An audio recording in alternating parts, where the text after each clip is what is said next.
కావేరి విషయంలో రోజుకి రోజుకి ట్విస్టులు ఊహించని విధంగా మారిపోతున్నాయి.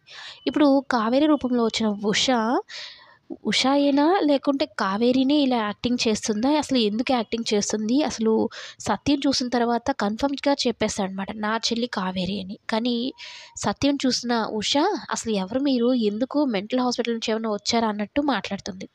అసలు ఎలా కావేరితో నిజం బయట పెట్టించాలని ప్రిన్సిపల్ దగ్గరికెళ్తాడనమాట. వెళ్ళి ఈ పీటీ టీచర్ మా చెల్లండి అంటే, "మీరు పొరపాటు పడుతున్నారు. నేను స్టార్టింగ్ అలాగే అనుకున్నాను. కానీ ఆమె సర్టిఫికేట్స్ అవన్నీ చూసిన తర్వాత కన్ఫర్మ్ చేసుకున్నాను. కావేరి, ఈ ఉషా మేడం ఒకరు కాదు అని. ఆమె పుట్టి పెరిగిందంతా డెహ్రాడూన్‌లో" అని చెప్తుందనమాట. సాక్ష్యం కోసం ఆమె సర్టిఫికేట్స్, ఆమె బర్త్ సర్టిఫికేట్, ఆమె సాధించిన మెడల్స్ కానీ, పరుగు పందాల్లో స్పోర్ట్స్ కోటాలో వచ్చాను అని చెప్తూ ఉంటారు కదా! ఇవన్నీ చూపిస్తుందనమాట. చూపించడంతో సత్యంకి షాక్ అయిపోతుంది. ఏంటి మనిషిని పోలిన మనుషులు ఉంటారా? అందులోనూ సేమ్ టు సేమ్ నా చెల్లి రూపంలోనే, నా చెల్లి ఏజ్‌లోనే సేమ్ అట్లనే ఉన్నారు అన్నట్టు ఆశ్చర్యపోతాడనమాట. చిన్నికి కూడా షాక్ అయిపోతుంది. ఇదేంటి నిజమేనా? మా అమ్మ కాదా? అన్నట్టుగా.